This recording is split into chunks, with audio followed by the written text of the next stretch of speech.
I'd like to call tonight's Lower Macungie Township Board of Commissioners Workshop to order. Could we all please stand for our Pledge of Allegiance? Pledge allegiance to the flag of the United States of America and to the republic for which it stands, one nation, under God, indivisible, with liberty and justice for all.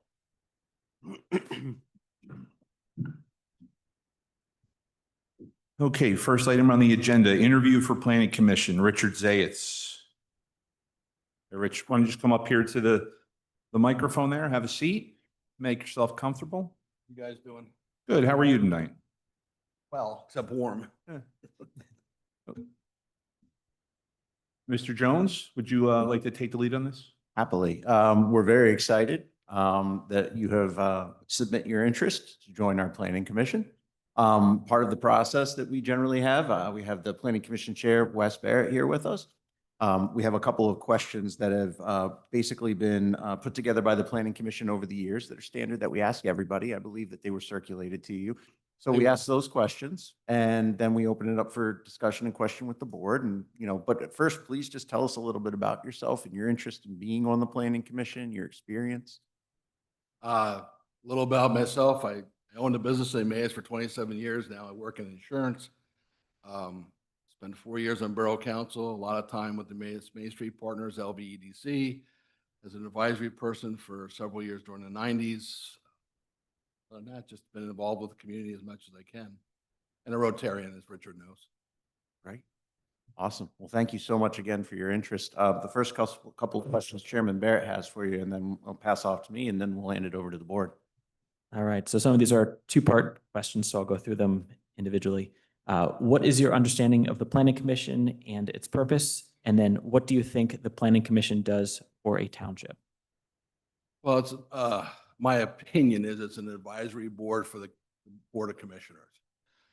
People come in front of the Planning Commission with an idea. They put it in front of the Planning Commission. We use state and whatever our Lower Macungie regulations are to make a determination whether we should put it in front of the commissioners. It's up to the commissioners to vote on whatever we do. Great. Second part of the question again, please. What do you think the Planning Commission does for a township? You basically. Yeah, it's all the same. Yeah. Question. Sorry about that. Why should you be selected for the Planning Commission? Do you possess unique training or a background that would be beneficial in service to the township?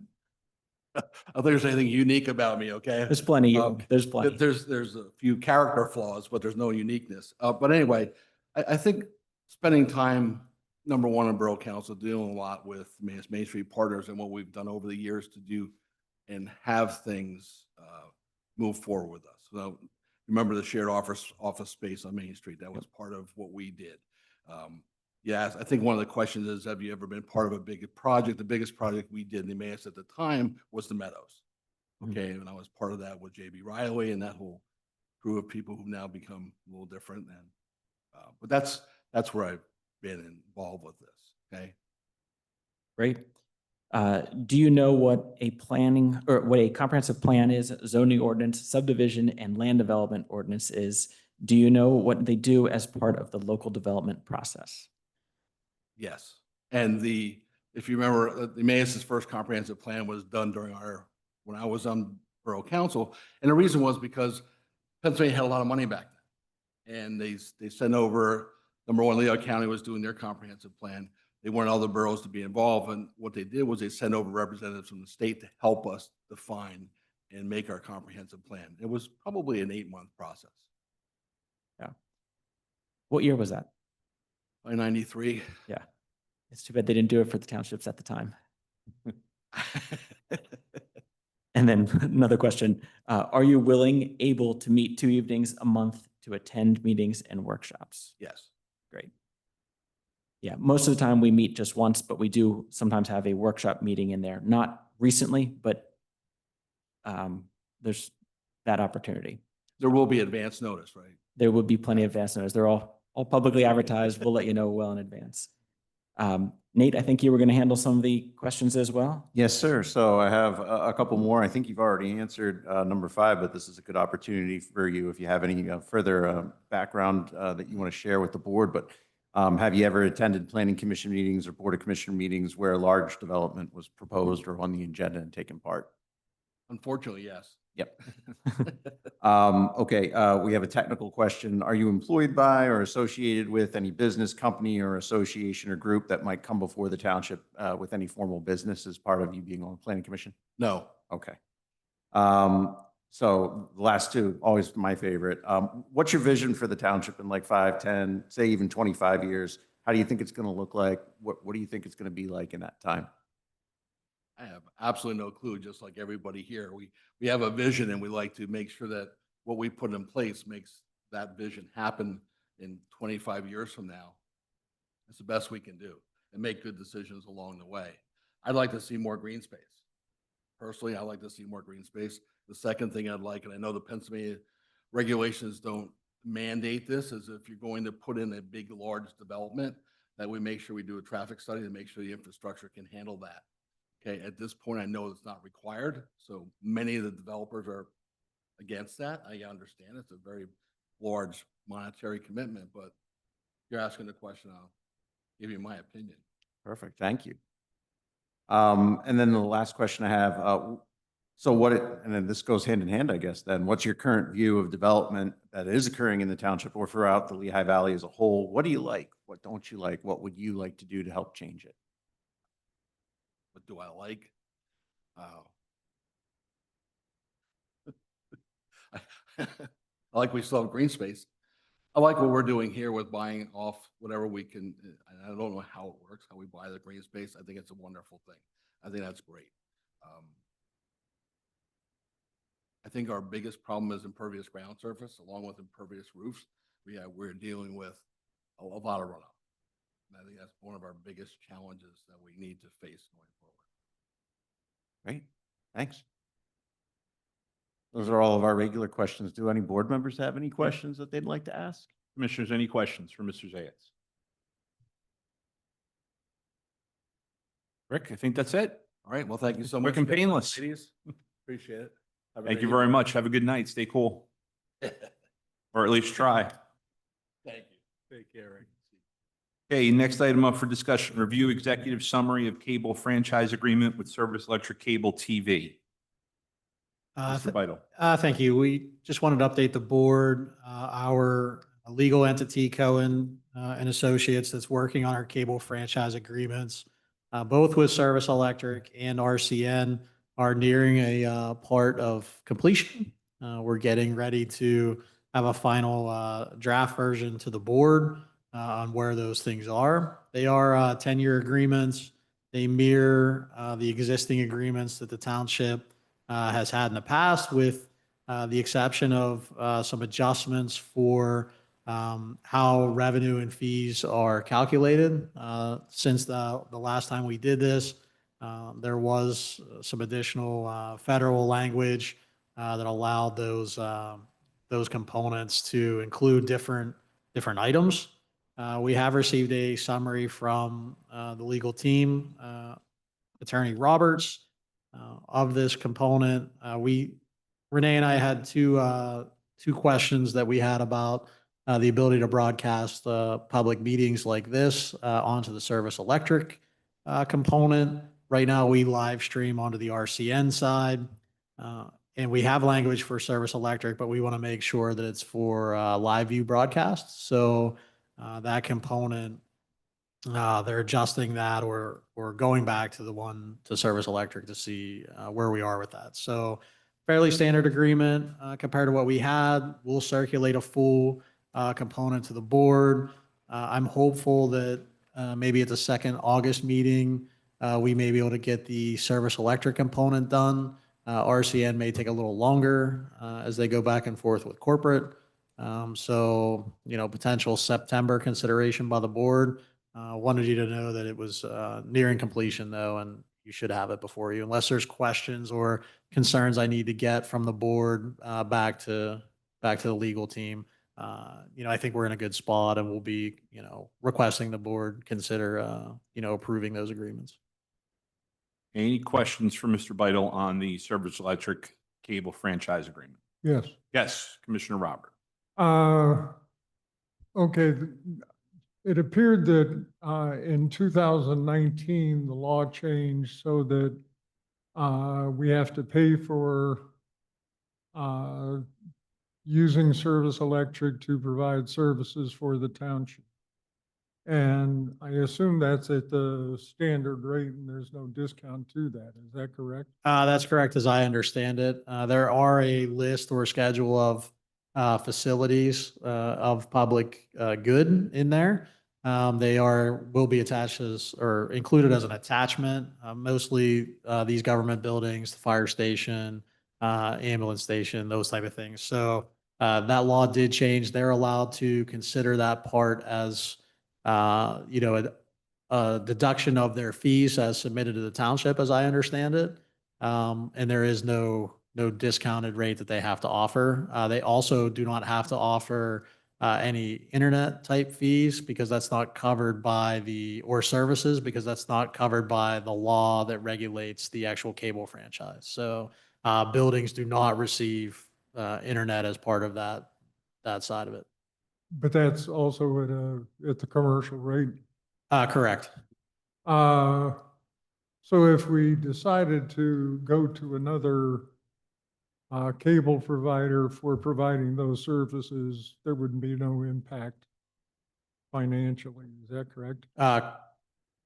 Correct. If I understand your question, if we use an RCN as opposed to a Service Electric or a Service Electric instead of that, or like a Verizon wireless service. I was thinking that I've heard rumblings of Comcast or Xfinity, whichever they're calling themselves these days, is also interested in providing a service in Lower Macungie. But I haven't heard that advancing any. And one way that it might help advancing is to offer them to let them provide the services to the township as far as internet and cable TV and so forth. Yeah, and as I understand it, these agreements just allow us to identify sites for each agreement, an opportunity for the cable component. So we have the right to decide if we're going to execute with any of these vendors. This just allows us that portal where it acknowledges it. I will say on Xfinity, we've heard the board and your excitement to potentially coming to the area. We've reached out both through Attorney Roberts as well as a direct contact he gave me to government and kind of build out and customer service for the government side.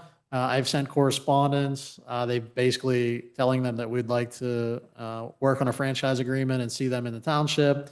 And they appreciate our outreach at this point, and they weren't looking to move forward, but they know that we're interested in offering that to the residents as well. Okay. Okay, any other questions for Mr. Beidle? All right, moving forward, review resolution for PPL right-of-ways on Spring Creek Road, Mertztown Road, and Smith Lane. Yeah, so we've been approached. This is normal business for PPL when they need to do some construction as well as place guy wire in township located properties. There are three, 9130 Mertztown, 2039 Smith Lane, and 7310 Spring Creek Road. It's a fairly standard type agreement. Ms. Flexer has the location drawings up on the big screen. This resolution allows myself and Ms. Flexer to engage forward with these appropriate right-of-ways. They have been through legal. Our legal team has been communicating directly with the PPL team as well. There was some language adjustments in the actual right-of-way that they sought. I believe that, I don't want to misspeak, but legal is satisfied to the point where we are with these. So as a staff, we'll have it at the next agenda and recommend that the board consider granting these right-of-ways for these utility components. Okay, questions for Mr. Beidle? Okay, Item 5, review volunteer applications for the Public Safety Advisory Committee. An appointment recommendation to fill the vacancy with a term expiring December 31st, 2026. Vince? Yep, yeah, thank you, Mr. Higgins. At the July 9th Public Safety Advisory Committee meeting, the committee recommended Christopher Paddock to be appointed to the open term. He did attend the meeting, gave his background. Mr. Paddock is here tonight as well. If anyone's interested in asking Mr. Paddock any questions, but we did recommend to the board his appointment. Thank you. Any questions for Mr. Tranguch or Mr. Paddock, who's in the audience? Okay, thank you very much. Thank you for stepping up to volunteer. We really appreciate it. Item 6, dedication of right-of-way and trail easement for 6665 and 6709 Mountain Road. Mr. Jones. Yes, sir. So just so that the board is aware, the 6665 and the 6709 Mountain Road, which is also known as Stonehill Haven Minor Subdivision, which was approved and then recorded some time ago. The property has since become the two lots. The historic farmhouse over there on the southwest portion of the lot recently sold to our understanding. And there is a potential buyer now for the larger lot to construct a single-family home. As part of that process, and as we went through the Planning Commission process, and then before you at the board level, we wanted to ensure that there was trail access leading from Stonehill Meadows, which also interconnects with the trail system that goes into Macungie Borough and elsewhere in the township here, up to the bird sanctuary.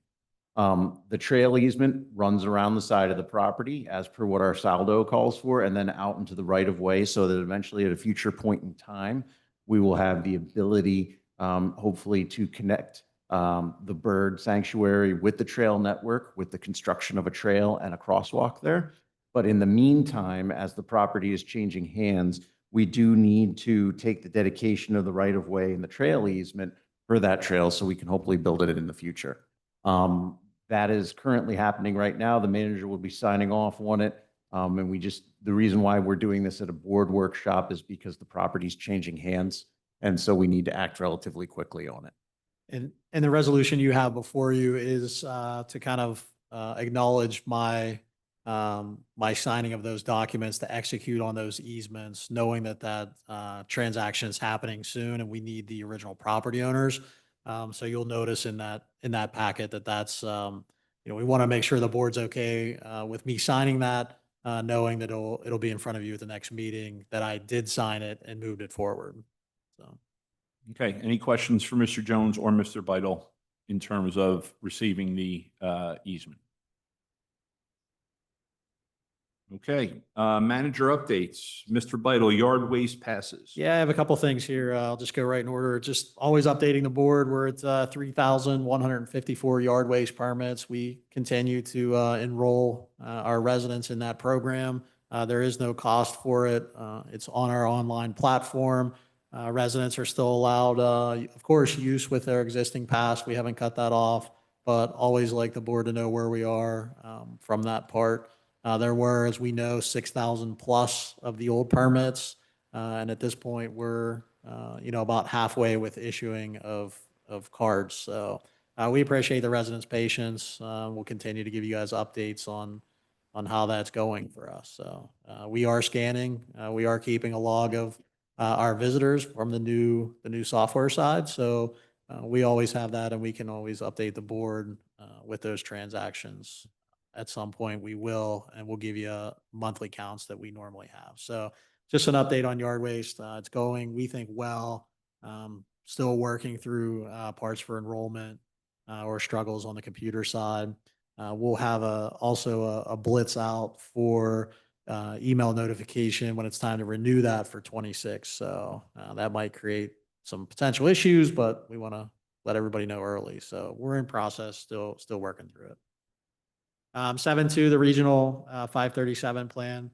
Want to make sure that we continue to talk about that, knowing that it's been through the Planning Commission for comments.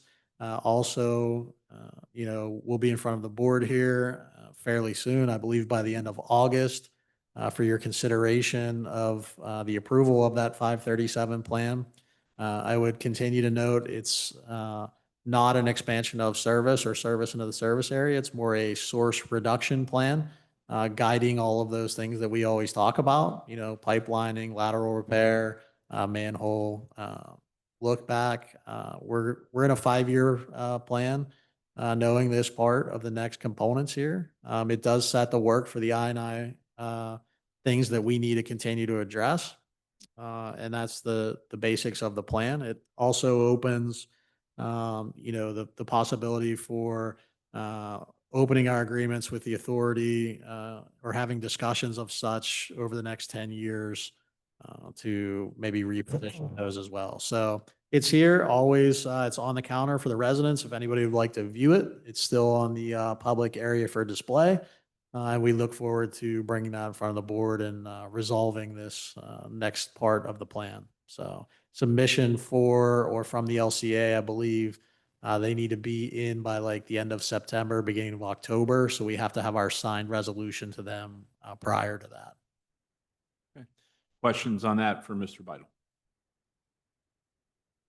Yes. Commissioner. Yard waste, how's the traffic there? Oh, it was slow. I think you said it was slow in the beginning of the summer. As far as usage, yeah. So we have seen a difference in usage. I can pull the exact totals, but I think we're down. We're down visitors. Probably, I think it was around 7,000 to 10,000 trips by from the beginning of the year. Doug's showing me 5,900 visits in June. I can pull the previous numbers, but we are noticing a difference and a reduction in visits there. So we believe that it's working and we're focused on resident use only and not commercial, but we'll see as time goes on. I did see a week ago grinding up yard waste. I'm just wondering how we compare to other townships. Seems like we got a pretty big and expensive yard waste system. Are we above Upper McCungie or? We're extremely above all of our neighboring communities here. It seems like we continue to have a very robust response from residents.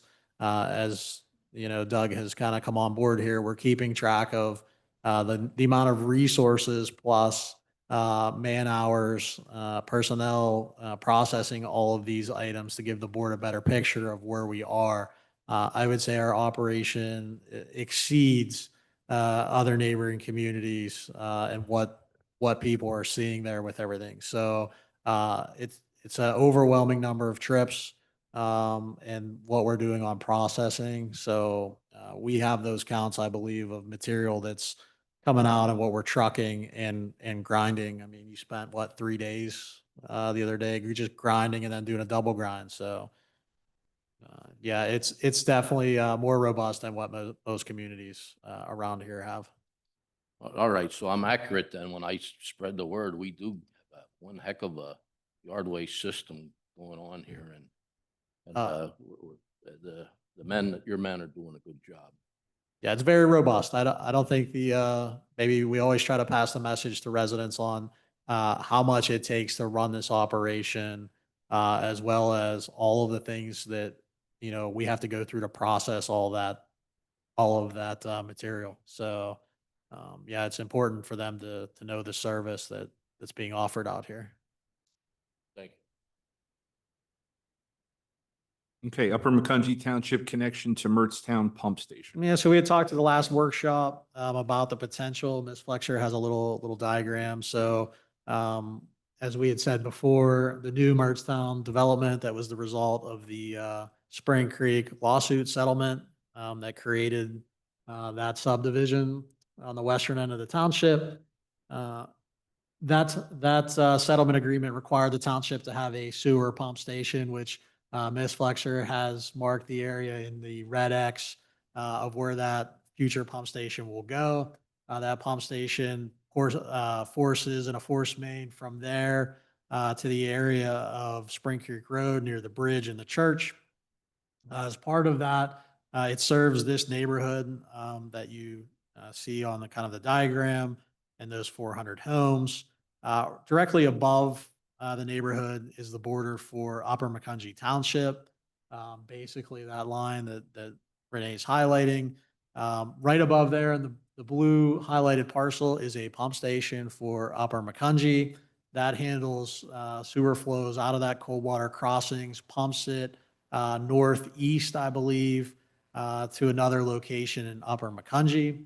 Knowing that pump stations and their related maintenance is costly and, you know, operating those items, they operate 7. The township operates none at this point until this new one comes online. We had correspondence with Upper about what's the potential of regionalizing that part, allowing them to potentially flow to our pump station, eliminate their pump station, come up with an appropriate cost structure for conveyance for their sewer, meter it, and then convey it and allow that approach on that side. Of course, bill them for what that would be and agree upon that in a future component. So the board did say continue to explore the idea. We've met with the developer to see their willingness to allow for an extension of the current installed sewer of that site. You'll see that is the light blue T-looking component item. It's about 300 feet of pipe from lower Macungie to that border part by the pump station in Upper Macungie. A manhole in line on the lower side, up at the end, terminating in a manhole. There has been some initial reviews by the Upper Macungie engineer, as well, working with us to kind of lay out a design to get an estimate. We think cost estimates are going to be approximately $250,000 to $300,000 to install that line in those manholes. It's also necessary to adjust the upstream, downstream manholes that are already in the ground that the developers, site developer has installed there. So we're still working back and forth the way we envision if the developer chooses to allow the township to kind of move forward with this work, exploring some way for the contractor to do it, lower Macungie to pay that cost, an agreement with Upper Macungie that right away reimburses us for that cost, leave that line sit in the ground capped. They are not looking to hook in anytime soon, probably, 7 to 10 years away. Still a better opportunity than having to come back and, dig up HOA owned and maintained streets at that point. Still moving kind of in a direction where we're fact finding. However, I still think it would be necessary to come back to the board at a fairly quick time frame. If we can work through this, as the developer, has to have certain pieces of their development done here in the fall, which includes paving those now graded in streets. So we don't want to delay them by, having this linger a little bit. So,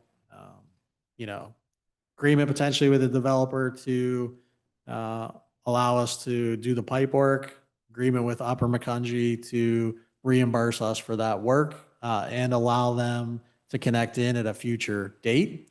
At a future date time, we would need an agreement for transport of that sewer, metering at the transition point, and then conveying that through there, as well as maintenance and capital improvement potential for that pump station as part of that agreement to allow them to use that. So the township would receive the benefit of some dollars for the operation and maintenance, as well as transport.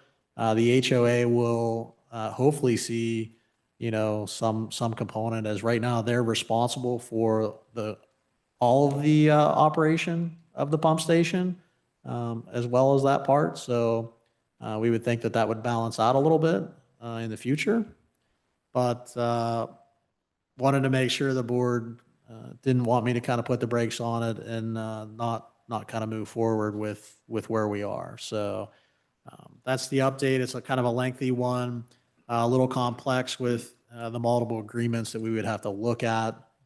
We also need, and we're finalizing with legal, our agreement with the Lehigh County Authority to operate that pump station when it goes online for us.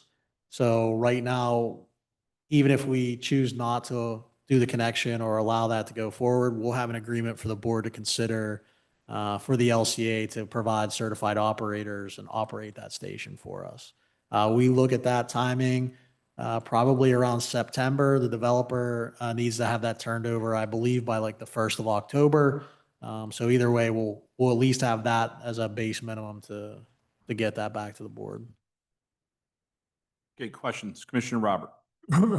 Uh, There is adequate sewer capacity to gravity feed from the place we connect in to get to the pump station, so that shouldn't be an issue. Yes, correct. So what we found so far on quick CKS review as well as an upper review, what's in the ground will support the EDU, the estimated daily unit flow to that side. Now, the pump station, which is why we're not in a hurry to connect, the pump station has to have some pump upgrades. Of course, that takes DEP permitting and everything else. That's why Upper's not looking to engage in that part at this time. And then the force main from the pump station to Spring Creek has the capacity to handle that flow as well. So what doesn't is the pump station at this point, which would require upgrading and permitting. So not something that can be connected right away at this point. Any other questions for Bruce? Okay. All right, we'll continue to aggressively kind of proceed forward.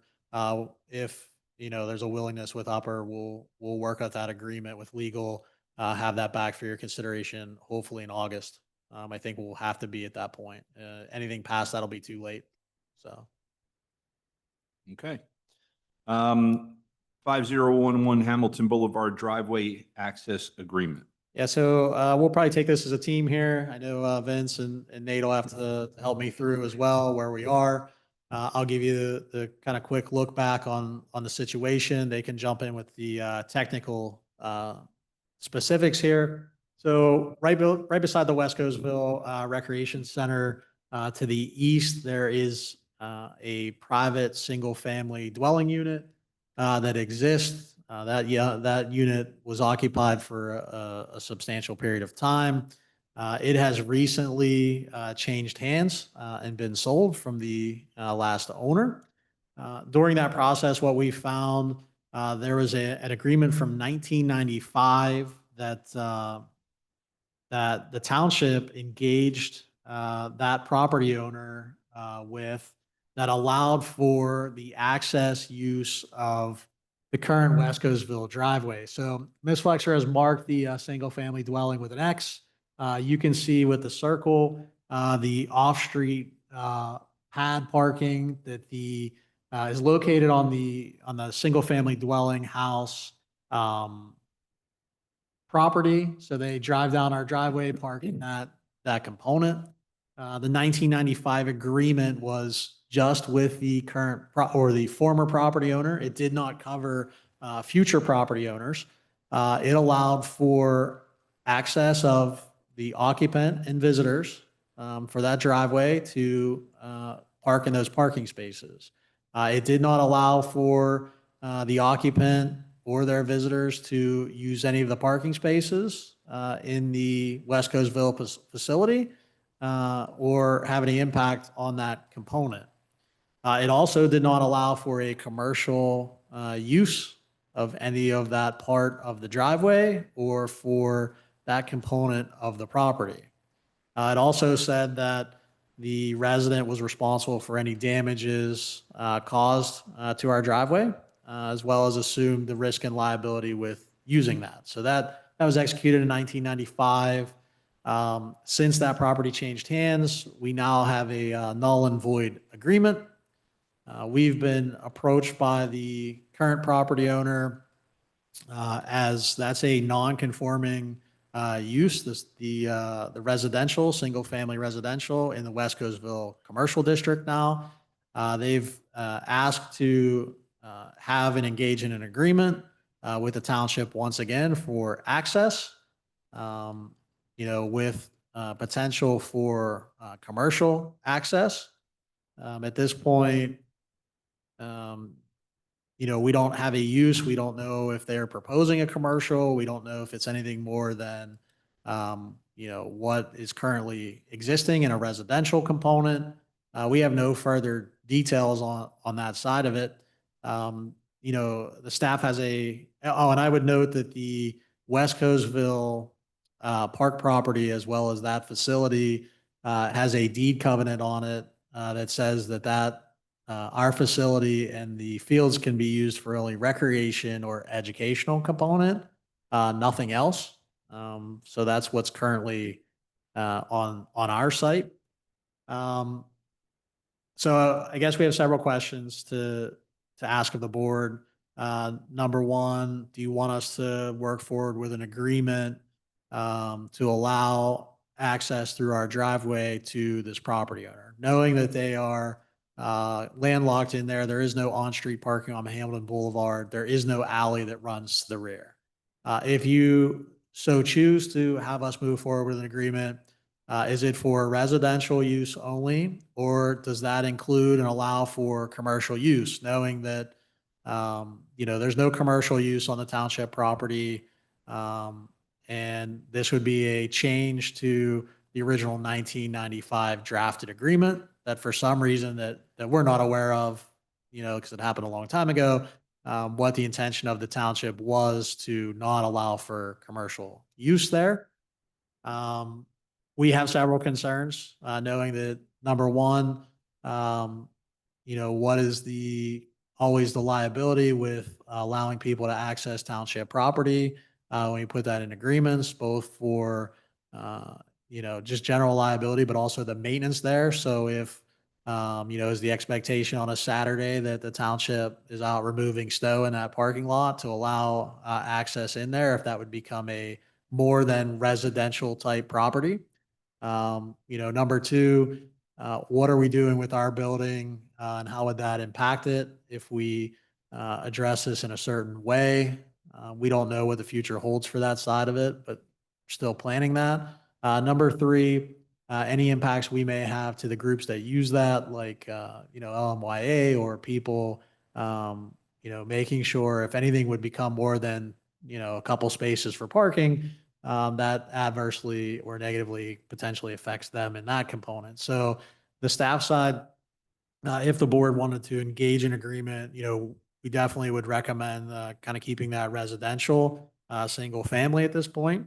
Of course, we wanted to have this discussion so that we can hear the board's feedback on a direction that we should go, so that everybody's satisfied with what we've done. So wanted to put that out there. I think I got everything. Maybe I missed stuff, but if I did, jump in and, we're just kind of looking for that impact, back from the board. Yeah, I think the only thing I could add is right now, we've spoken with the current property owner, and they do not have any type of application into the township for any type of commercial use. They would like to use it for commercial use. We can only, evaluate what's allowed in the West Hillsville commercial right now. They did not come to us with a use. But again, as Mr. Vital said, staff discussed it and would not be comfortable with a commercial at this point. So. I have a question. Yes, Commissioner Ward. So just to be clear, where the car is circled, is that our property or is that the residence property? That's the residence property. Okay, so- That's their parking pad. They have like a 2-space parking pad there. So they can't get there unless they go on our driveway. That's correct.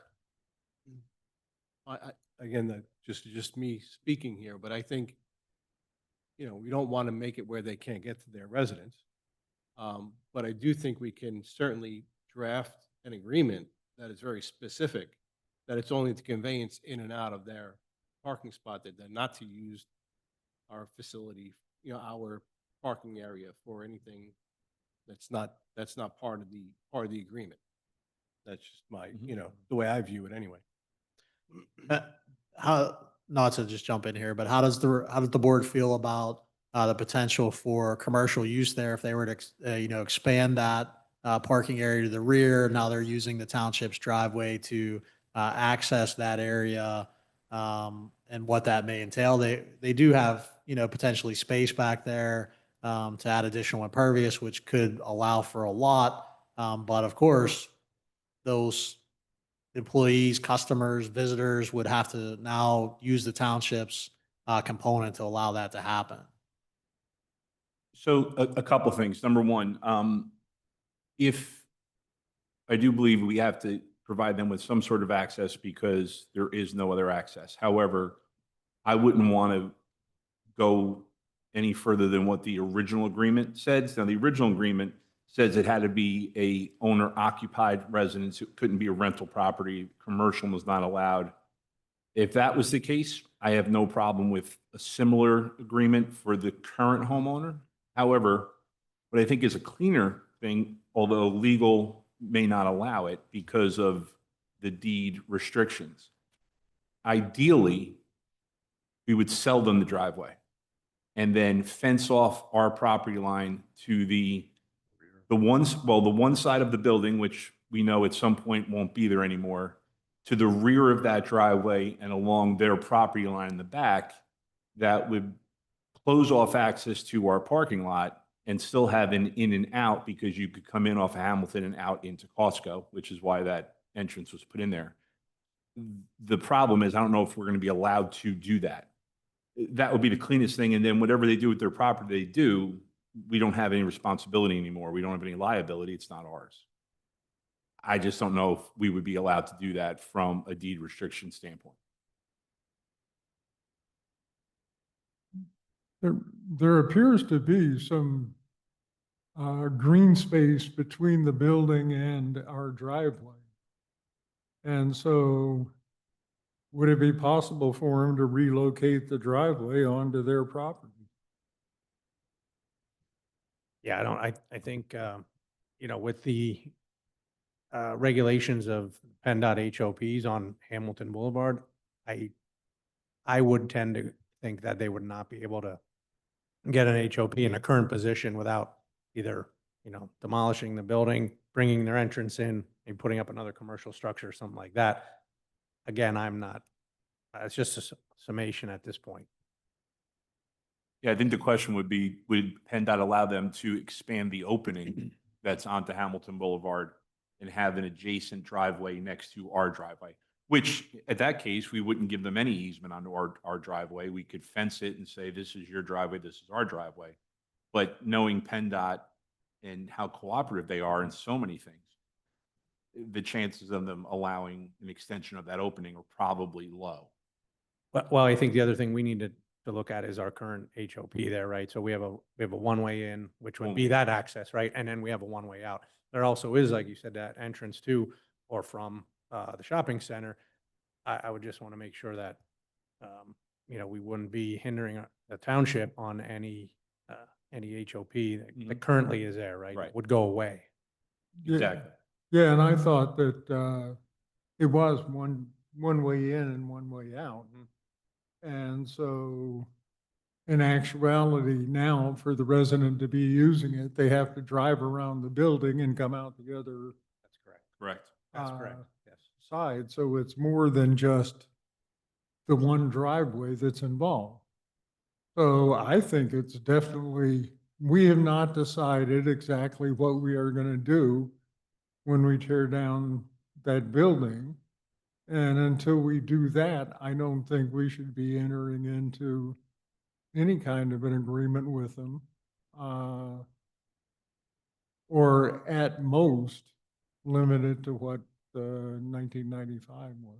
Would the board be willing, if we come up with that 1995 type agreement, that then we insert that clause that if we do something with West Coastville, it opens that agreement back up and, voids it out? Currently, the 95 said that we had the right to terminate that agreement, I believe, at any point too. So if we kept that same type of language, that gets us covered with their egress and entry, component of that while we still at least have something on paper, to leave it where it was. Yeah, I think looking at that agreement, it was a very strongly worded and favorable for the township agreement. So I wouldn't want to vary it at all. I wouldn't want to expand their use because again, if they start doing commercial, you know they're going to be parking in the parking lot if people are coming to their building, and enforcement becomes an issue. You know, it's not really something we're going to be able to enforce on a regular basis. But it also, you know, for the longest time, we didn't allow use of those ball fields on the weekends when we rented out the building because the building got the parking. So parking there is definitely at a minimum to begin with. I only have one other, would probably just for us to clarify so we could get that to the solicitor would be, the existing agreement did not say that it had to be owner occupied. So I just would like to say that it, like a residential rental. So I would just want to say that we clarify that if the board does not want a rental, that it has to be owner occupied, and or if it is residential, that one family, they provide a lease, something like Yeah. that, right? I was under the impression reading it that it was owner occupied, but as long as it's residential and it doesn't become multifamily residential or anything like that, there's only 2 parking spots. Yes, they could make more, but again, that leads you to, are they gonna make more parking spots or are they just gonna use our parking spots? And Right. the lesser of, you know, 2 things is Yeah. gonna be using our parking. No, and you are correct. I think it is my understanding that over this agreement was with the owner and it was owner occupied. I'm just saying if the board would want to put something in that if it was a rental, right? Say the property owner now rented it for a Mhm. single family dwelling, if the board would be okay with that, or they would still want it owner occupied. I wouldn't want to alter the agreement any. I would want to keep it the same. So that would be, and only the owner can live there. Correct. No. He could not rent it. No, the current agreement permits them. No, the current agreement is owner occupied. Well, I think I don't know, you could ask, like, Hey, is Bruce, that- I think it's kind of silent on that, isn't it?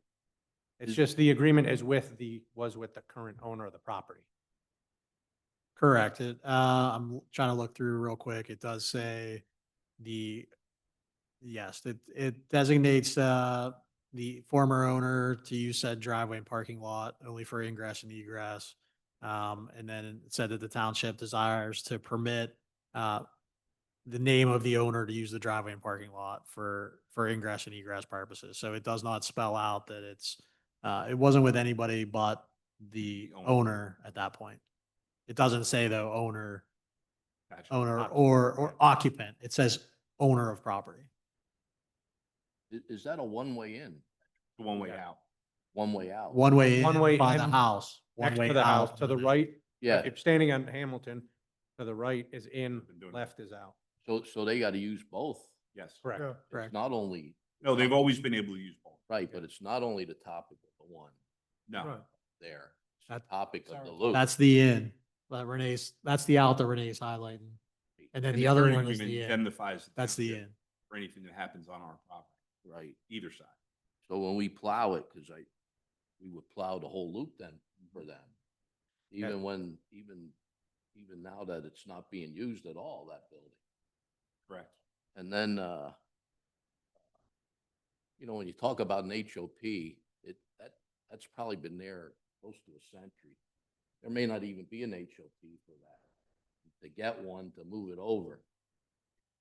My guess, sitting here a while, was they wouldn't even get one. Yeah. For that. I probably agree with that. And then, so the staff is saying we would allow it only with the owner using it. He could not rent it. I mean, that's really Did what we're somebody say presenting that? to the Did you board say- tonight. It, Right, but Correct. recommending it. well, the current agreement was with the owner of the property and it said the former owner of the property. The agreement was with them by name, not the property. It said owner of property, XYZ, and then it says XYZ, would be able to, use that for ingress and egress. It doesn't say the occupant, rentor, tenant, as the property owner, you can have anybody come in there. It said property owner and property owner's name. So it doesn't it's not specific. It's say owner occupied. It lists that person individually. Julie, you have a comment if you want to come up to the microphone? I just got one more Yeah, go ahead. question. You know, there's a lot of questions here. I'd like to hear Mr. Bruman's response, his recommendation. What questions do you refer to? The whole thing about continuing this agreement or modifying it. The future. Pretty much anything you discussed can be written into an agreement. I wouldn't recommend making it unique to one person, and I don't think that's legal. I'd have to look it up. You would let the renters use it. Wouldn't restrict it to a family. That'd be We're- occupant. You Yeah. can't restrict it to the I occupant. would literally need to look that up. And that was a big question. You know, that would limit him that he could never rent it. Right. So you're saying. And I would consider a year-to-year lease, because each year would force you to decide what you're doing. So that's what I think. So you would allow him that, if we made the agreement, that he could rent it, and the renters could use it, No commercial, just residential. right? But the commercial tenants could. the property. Yeah, the occupant of the property, whether it's the owner or a leasing. All right, and maybe you said that, I just didn't follow. That's it. Bruce, did I miss anything? I don't think so. I believe you said you'd have to just research it to see what would be, Yeah. permitted on that side of it. And Julie? then liability for snow, it's a big one too. Well, again, I think, and Doug, you can correct me, because we're not using the building, we're probably not rushing to plow that parking lot or driveway anyway. Sometimes we use that as the overflow lot, Right. for We residents in the have neighborhood. done that.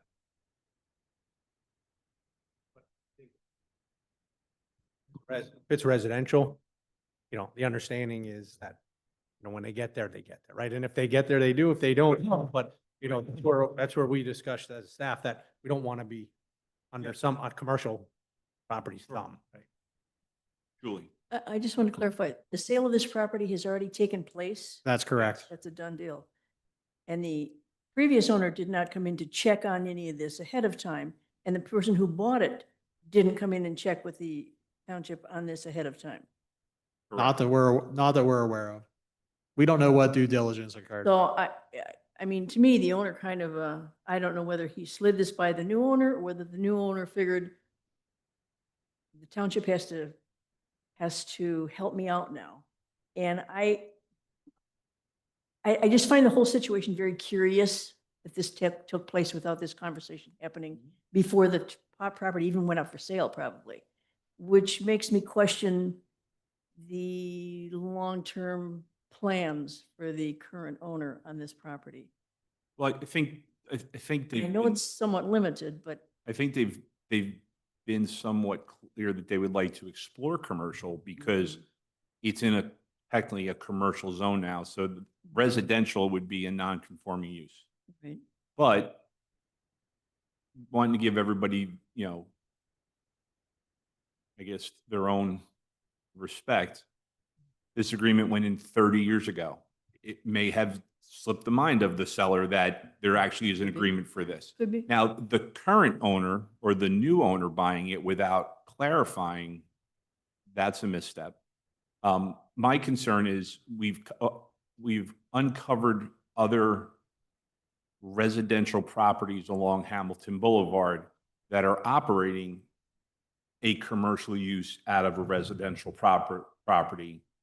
And I don't see what would stop them from doing that by allowing them to use the driveway. Like that's my concern, that we're not, they put something in there that we don't even know about, because it happens before, it happens all the time. And that's why I think we have to be extremely clear on whatever agreement goes in, but also diligent in making sure that's what's being used for. I think that's something we can add, right? We can simply state that it's for residential purposes. If anything changes with regard to the qualifications of the property, that we can adjust or, pull that back or whatever. Well, I also wanted to touch on the liability factor that Commissioner Beitler mentioned. And what's occurred to me is, all right, what happens if there's an accident? going in and out of that property with a township resident going in there for some reason and the owner coming out of that property. I mean, where does the liability lie? Something like that needs to be clarified ahead of time too. I mean, if you're going to consider that, I hate to say it, but to my mind, the smartest thing that the township could do going forward is not enter into any kind of deals like this with homeowners, private homeowners, and if possible, to just start eliminating them as they arise. But Well, and I don't think One in person today's can day do and it. age, we would go into that. We're talking 30 years ago in a very different place. and people weren't always thinking about some of these Right. long-term effects. Now, the current agreement that they have does indemnify the township for anything that happens to the property owner by using the driveway. I mean, law is law and you sue everybody, so it doesn't mean that we would be out of any harm's way, but it is a unique situation. Again,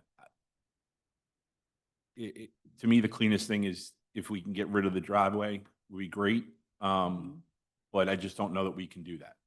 And not knowing what we're going to do with the property or with the building makes that a little more murky.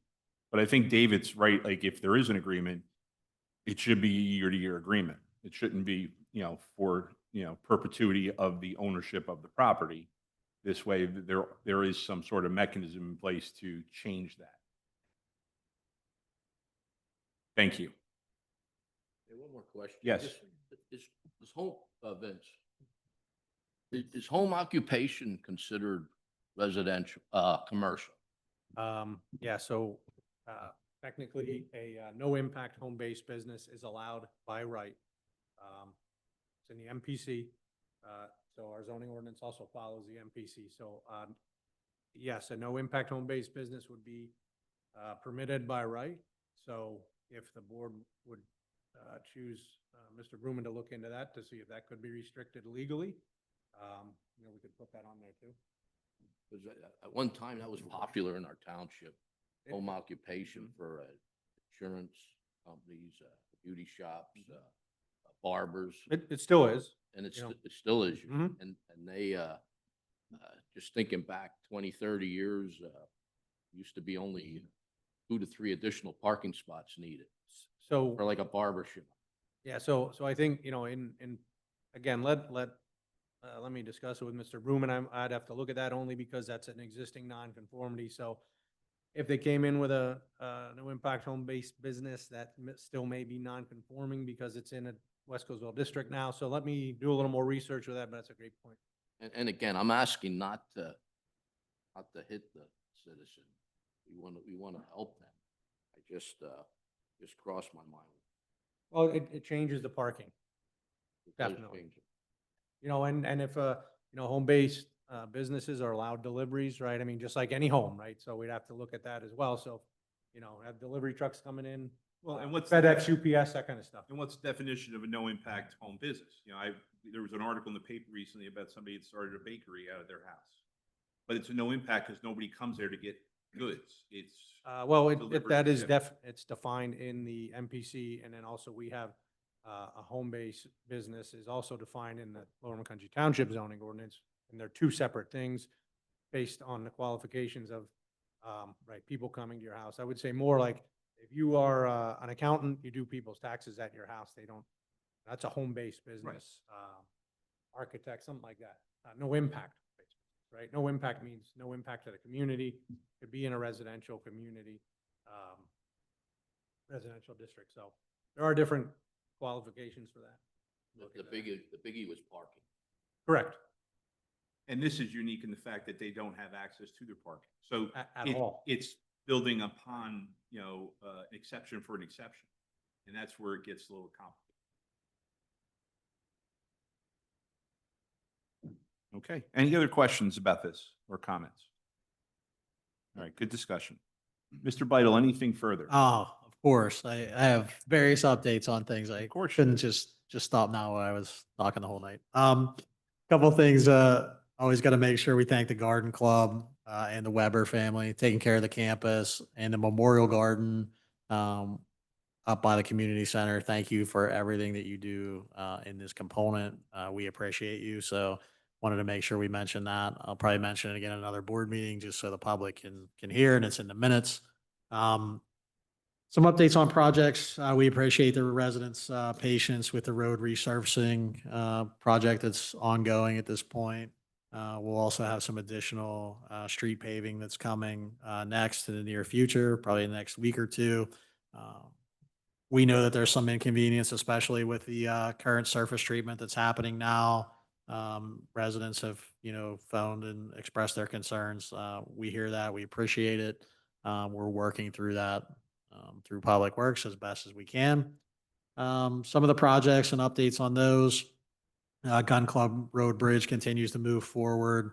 The bridge components are in. They're working to identify the necessary paving Wednesday. So we should see something, I would think, in the next week or two. We're getting near completion. So that project is just about done. I think we're going to meet our, weather permitting, we're going to meet our August timeframe, probably sooner than that. The Quarry Park Playground in process, structures are in. We're waiting on one tower structure to go in next. We'll have to coordinate the ADA pathway from the ADA accessible spaces for that. The Kratzer Farm walking trail and fishing pier, the engineer's office has issued the award letter to the component contractor. Waiting on them now to assemble all their required documents, get back to the engineer's office so we can get that project moving. I would note when we started this back to the board, there is a lead time on that fishing pier. I think it was around 15 weeks, maybe 20 weeks. So that component we won't see till the very end of the project. The pathways we're hoping will be moving forward here while we have the weather. Other projects, the sewer components for some lateral linings. We have a few more of those to go, about 20 more, and then we'll be completed with that. That's where we are on our major items. I also had a request from to get some feedback from the board from the recreation department, specifically about, it actually came this morning, specifically about the potential for an August pool membership special rate to try to drive some more patrons to the pool. At this point, just want to grab their numbers that they had provided. So they wanted to see if the board, had any feedback, good or bad. If, we look for like I'll just give you some examples. A resident pool season is normally $110. They were proposing a $35 rate for the month of August. Non-residents, $140, a $45 rate. And stepping these things out basically to kind of prorate it for the month. We're hoping maybe at some point we can drive that. Revenues a little bit off with the weather we've been having. We haven't hit our marks quite to where it is, and we wanted to try this component. I said that I believe the board would be supportive of, what's recommended by the department leads there. Unless anybody has any issues or concerns what we're doing on that end, I kind of wanted to move forward with that aggressively since August is starting. So once again, unless there's any feedback, we're going to try to move that along and get everything programmed in the computer. So that's the big things with projects and things we're working on. Unless there's questions for me or any of the other department leads here, want to give some updates. That's all I have. Okay, any questions for Bruce? Just got two comments. I visited the Gun Club Bridge with my grandson, and it looks like that's moving along good. And seems like all the bridges now are coming in them precast. What do they call mono-pour structures? Yeah, this is What do they call it? Mono? Not really a box culvert, but a three-sided. That's really not a box. A three-sided. You're right, pre-poured from the factory type precast structure that gets delivered in pieces. There was like 9 pieces of the actual bridge component, another, 10 footing, pieces that were craned in, locked into place. So yeah, the precast formed, idea. This is our first one that we've run here. I'm used to the 4-sided box culvert ones, where I came from. We're always mindful here, though, of these high quality watersheds and the fish aquatic life that's in there. So before on Gaiman, we did a uh, concrete precast beam situation with a pour in place walls. This one, the whole component was a precast that we moved in. We're working on our design for ash to see which component might hold up better for us, this gun club version or the Gaiman version. So yeah, that's our first precast here in the township that I'm aware of that the township's done. And unless you visit them, you don't realize the size of that pump when they bypass that creek. And what creek is that? I mean, that thing's really flowing. I'd have to look and see what that's watershed not a that creek. is. That's a pretty good flowing creek. It's not a river. It's Yeah, I think there was like 4 pumps there at one time moving that water. So 6 pumps at one time. and then the pier for Kratzer. So 15 weeks. You're looking at November. Yeah, I think it's probably 15 weeks where we were at. So that's manufacturer lead time. So not contractor install. I would hope that we're completed by the end of the year with that point. What we've talked about is running the pathway and getting that installed to that point, and then that pier part would just be the last component. This year yet, or Gonna try if they can Yeah. get that manufactured. That's our goal. So the pathway this year, as soon as they can get mobilized, and then the pier part once it's completed from the factory for the install. right? And as far as the DP with that bridge, that water looked crystal clear when I was there. Looked like they didn't, like they did to me. Brian can chime in. Looks like they did a pretty good job there. Gun Club Bridge, Gun Club Road Bridge. They did a good job after quite a bit of reminders from Doug and from my guys. They got a little fast and loose with the pumping effort, and we had to remind them that it was not just necessary, but it was specifically a requirement on the plans as to when to do it. So I'm actually very glad to hear that the creek looks good and nice and Crystal clear. Yeah, I mean, in fairness, that's the way it's supposed to be.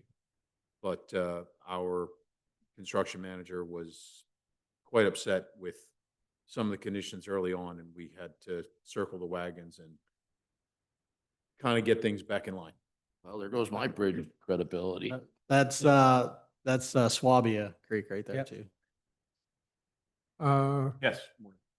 Are there any updates on the Turnpike Bridge and when Lower McCungy Road is going to be closed? No updates, but you know what? Let me reach out. I forgot to do that. Let me reach out and see what their time frame is. I Okay. know that's important. We need to make sure that we push that out too.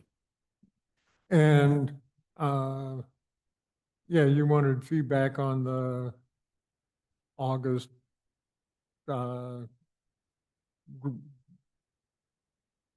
season rate, and I don't have any problem with it. Okay. Everybody good with the pool rate? Okay, great. I appreciate that.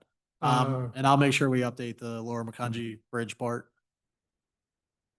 Okay, and then one other thing that I brought up before, but I thought I would bring it up again so that the commissioners could discuss it. And that is, I have concerns associated with the timeliness of reports being sent out during the planning commission for planning commission reviews. And it's frustrating to the developers that one of the comments I got was, well, you're in for a sketch plan review in January, and why? And the review in July seemed like it was just another sketch plan review, that there wasn't any letter produced. I've heard also that the planning commission feels somewhat frustrated about not being able to provide input. And I think a big part of that is the uh, declaring administrative reviews over projects, so that that's another way to avoid having to write letters that just have the staff and engineers and so forth talk directly with the other team, and then that bypasses the input from the planning commission. So in general, this is not, okay, so all three of the items on the agenda in July, there was no letter for, but it's by far not the first time that there has been long delays in letters coming out. And I have some large concerns about the lack of responsiveness from the township to the development load that's coming in. So I think we need, if the engineer needs to hire more staff to bring it in, or contract out some of that stuff, whatever. Well, and I'm going to address a couple of these items here because, we continue to hear from some of these developers about the process and the way that they expect it to go.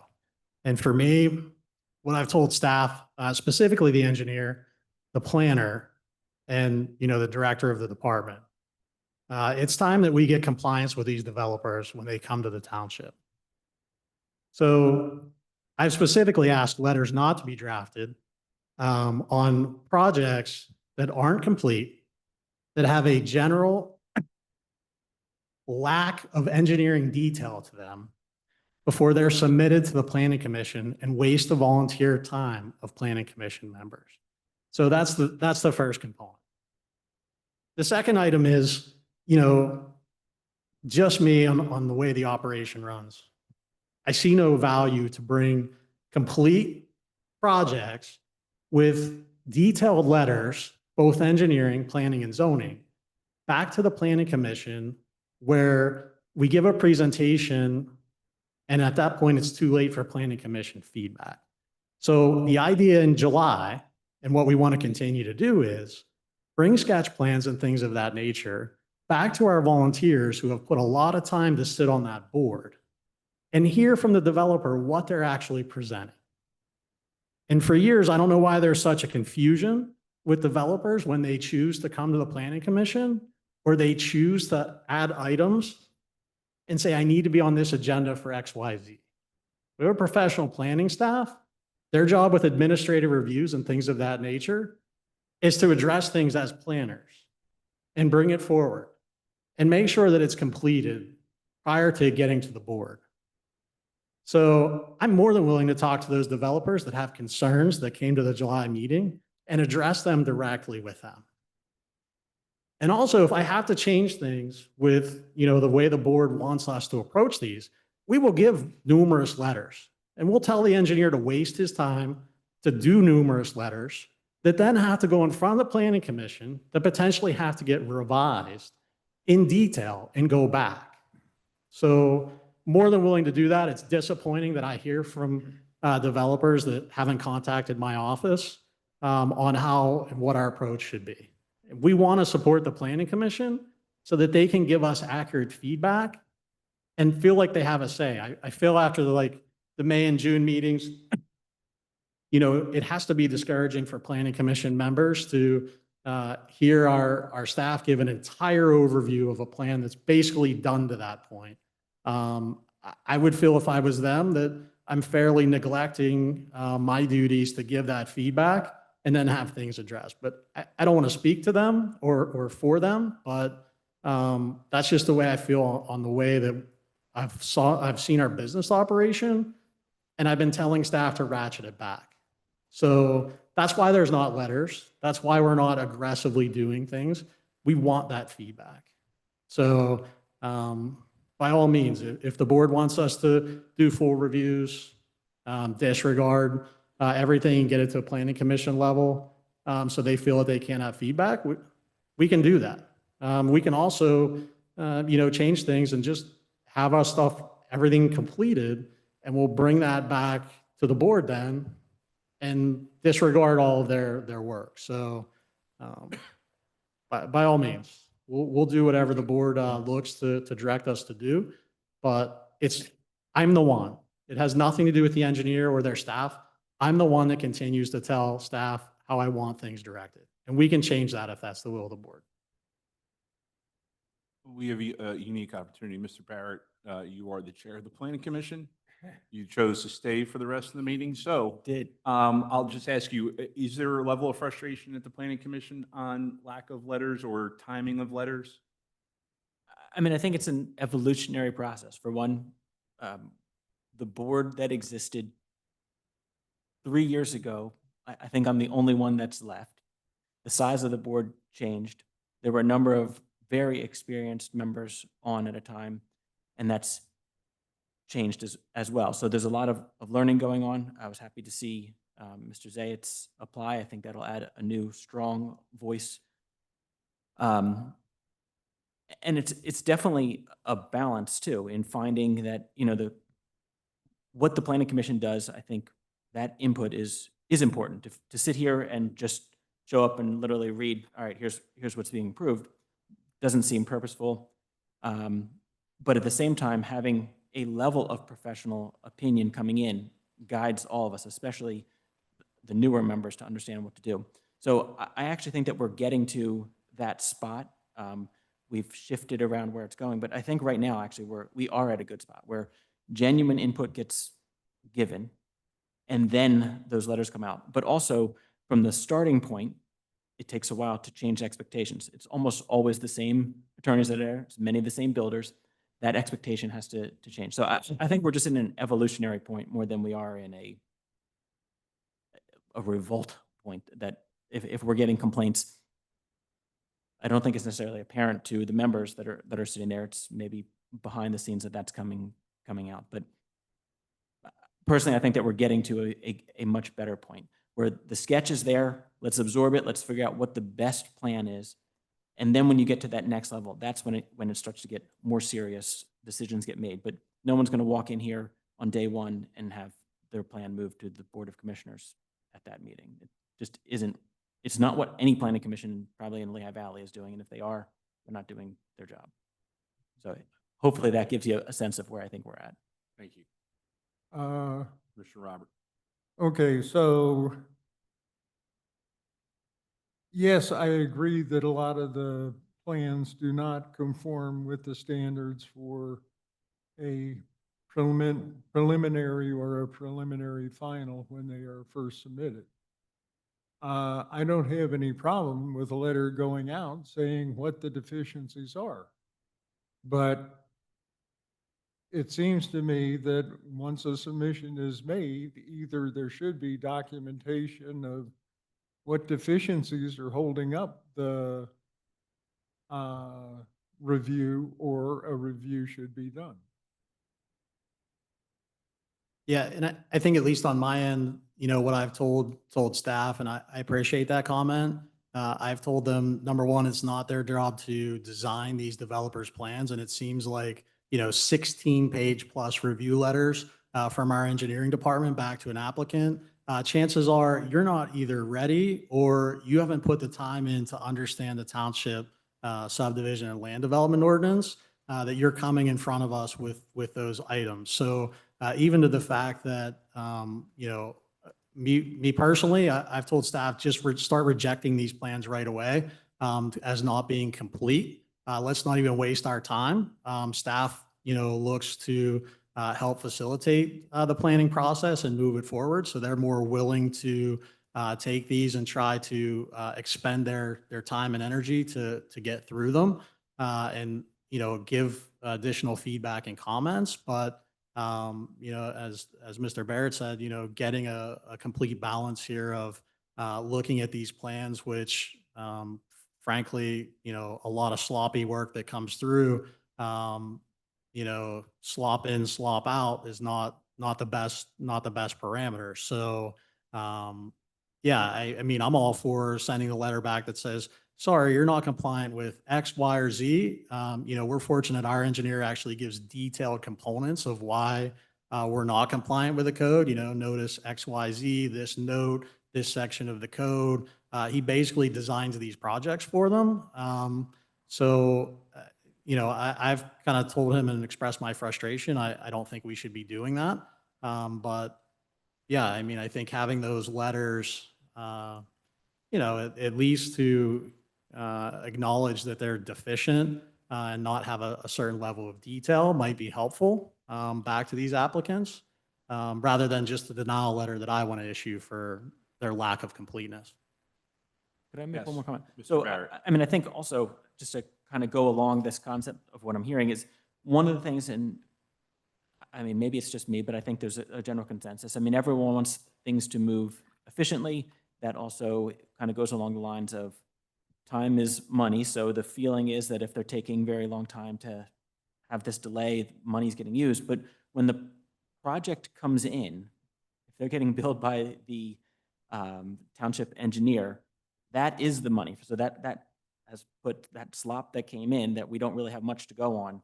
There's going to be a lot of engineering billing that goes on, and I would have to imagine that's probably more expensive than just an idle sitting project. So the easy answer is just better quality project coming in from the start. Let the planning commission make some suggestions and then get into professionals really digging in. But the cost concern, I think, is really probably what you're getting, Mr. Robert, correct? That they're expressing concern about cost. And I don't think that the planning commission is by any means dragging their No, feet the to get planning to that. commission itself. And I think that there is a conscious side to being cost efficient, but it's not just time, it's also the hours that we go into. But so it's coming up with a balance of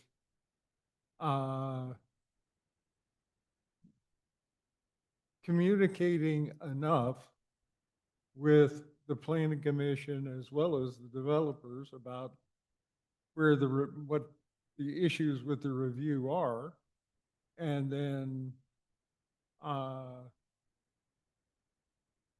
establishing some kind of a reasonable timeline once those conditions are met. How long does it take before the review letter itself comes out? So I realize it's a balancing act, and yeah, you can spend too much time writing letters, and you can spend not enough time writing letters, and so there's a need to keep everybody informed, but not in 16, it doesn't require 16-page letters every time. Yeah, I'll add these comments just for what it's worth. So number one, I'm not a planner. I'm not going to pretend to be a planner, never have been. I would think if a project comes into our planning department, we're going to look at that from staff level and tell the developer, you need to do A, B, C, and D just to comply with what our zoning and our building, I don't want to say building code, but the building aesthetics, what we're looking for from a project before it even gets to the planning commission. I wouldn't want them anywhere near the planning commission until we have a plan that they have engineered and they have designed that meets our needs.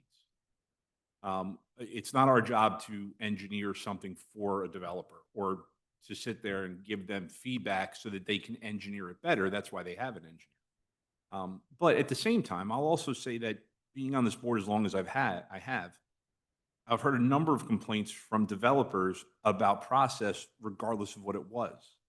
There was a time here where we would have projects submitted that went through staff review and then went to the planning commission and then went to the planning and zoning commissioners workshop, which acted as the second planning commission in the town, only for it to get kicked back to the planning commission, to come back to the zoning and planning committee, and then come to the board. There was an uproar about how long that took because it was back and forth and back and forth. I think we've streamlined it more, but I think the bottom line is developers are always going to be angry because they're looking to make the project they want for the least amount of money and sometimes make a square peg fit into a round hole. I want to make sure we're being efficient. I want to make sure we're being cost conservative. And there probably is a happy medium to all of that.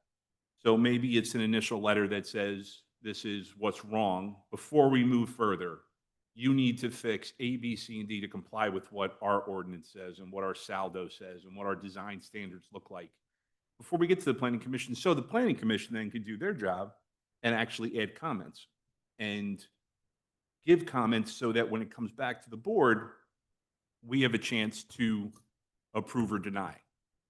For a long time, I've been, and I've brought this up in many a situation, I don't like when we get letters from the planning commission that say, yes, we approve this and recommend it for approval. I think it should come to us and say, we don't have any issues with this. Because developers will take the planning commission approval as a final approval, and they're not the final approving body we are. They're an advisory committee. And I want to be able to take their advice. I think sometimes it gets lost in translation that because the planning commission approves this or recommends it, that it's automatically going to get approved here. And that's not the case. So I think Commissioner Robert has legitimate concerns. I think Mr. Barrett has brought up what goes on there. I think Mr. Beidel is doing his job in trying to manage staff. And I think we'll continue to evolve and make it as, I don't want to say easy, but as hospitable to developers who we want to develop here without working for the developers. Because in the bottom line is we're working for our residents. And if we're not doing what we need to do to get the best project possible, then they're going to lose faith and trust in our ability to control what happens here. And to that point, it might be wise for Commissioner Robert to refer to the people that are reaching out to him, for him to let them know to reach out to staff instead of him having to do their dirty work. And listen, they're going to look to Maury. Maury was on the planning commission for how many years? 33. 33 years. I mean, you are like the czar of planning here. So they know you so well. So of course, they're going to reach out to you. I think we're getting to hopefully the right balance and make sure this continues as projects get more and more complicated, because this isn't fertile ground anymore. Everything, and Nate, you said this many years ago, every project that comes in now is unique because we're trying to ram things into the little pieces of land that are left. And we don't want something that is ugly or obtrusive to the people who live here. And that's a real delicate balance. Being welcoming, but also being a little stern in how we approach this. Okay, just one more thing. And that is that the big issues that are typically dealt with by the engineer are related to traffic and stormwater. And actually, the planning commission has to rely very strongly on the engineer for those two items, and it's the other stuff, that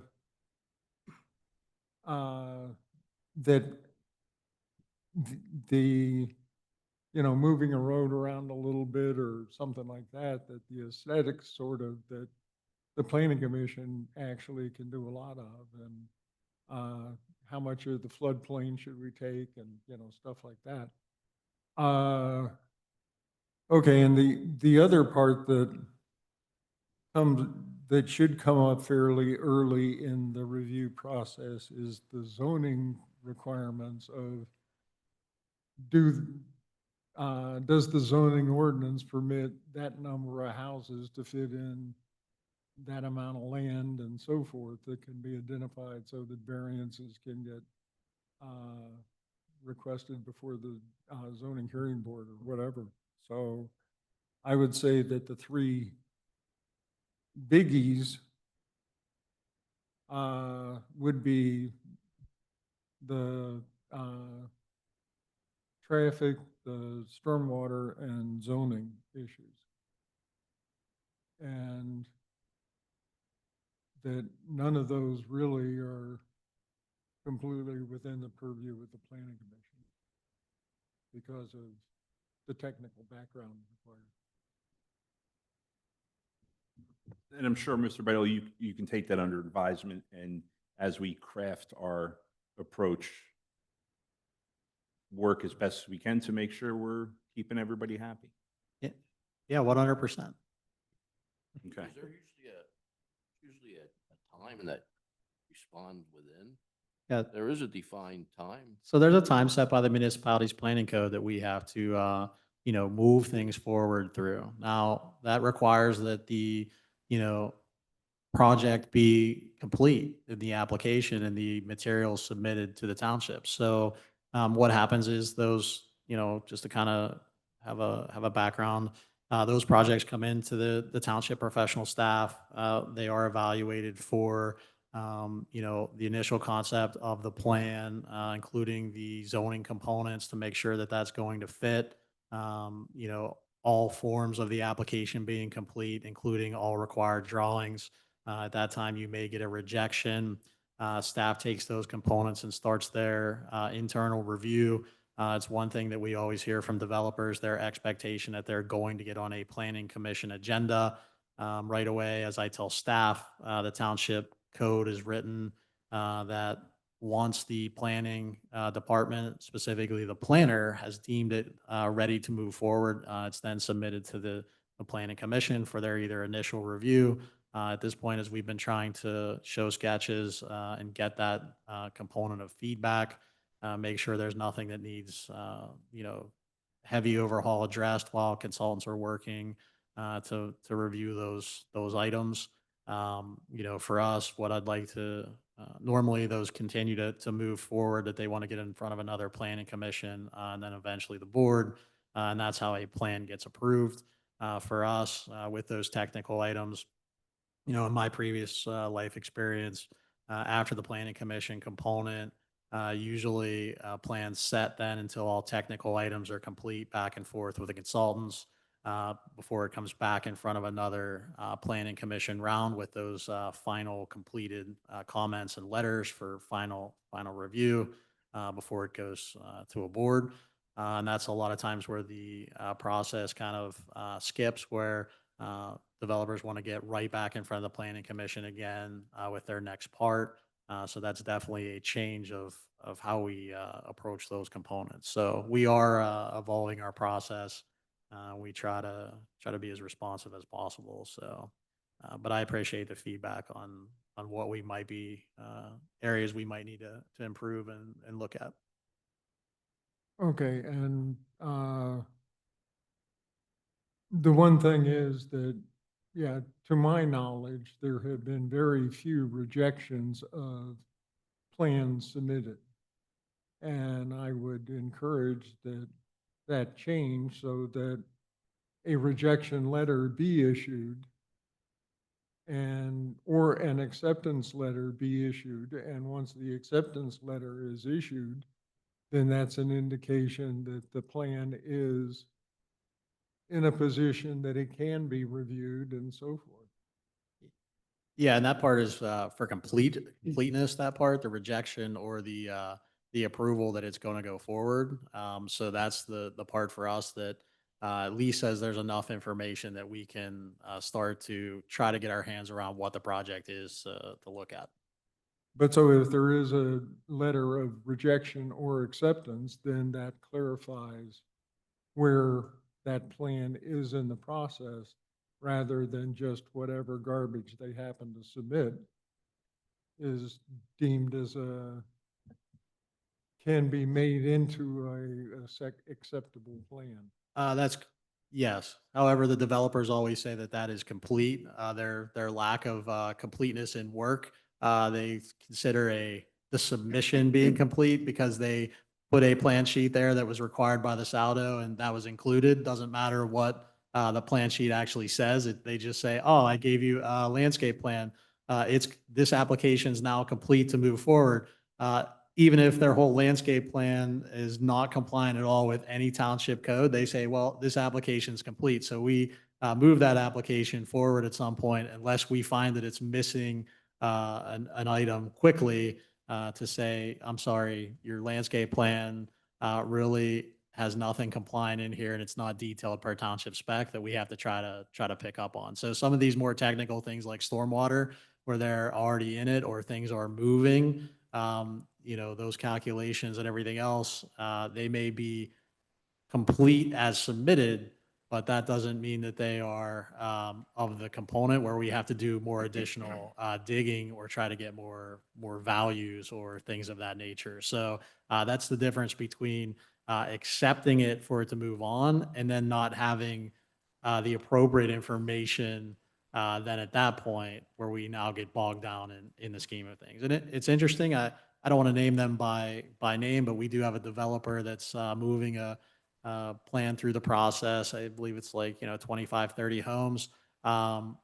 They've had no issues with, how that part has gone, but they're also not from this valley. So the expectations that they receive in other communities in more prominent counties, they understand the process of how this goes for the feedback. And I think you'll see that they've moved fairly smoothly through the process with the feedback given. And when the board sees that plan, it actually works on that part of it. So it's the other components of getting the required information in detail, compliance with the code, above just what was required for a submission, if that makes sense. I don't want to belabor the conversation, but I would just want to say that based on the conversation or the items that were brought up at the last meeting, at the board meeting, we are constantly evolving and we have been addressing some of these issues already as staff, right? So we have had these discussions. And, I will say, we can't look at land development the same, as I've heard tonight here, many comments, as we did 30 years ago. That doesn't mean, don't take that in the wrong way. It's always evolving. So we're trying to evolve the process as well. And again, what we try to do here is, value the residents and taxpayers' time on the staff side. A lot of times that's the engineer, obviously, the applicant does pay for that. However, we're trying to value taxpayer time here. So I appreciate the feedback. We'll take this in, like Mr. Vital said, and we'll look to, continue to evolve, the department and how we operate. Is there any public comment on agenda topics? Any public comment on agenda topics? All right, seeing none, then we are adjourned. Thank you. Thank you, everybody.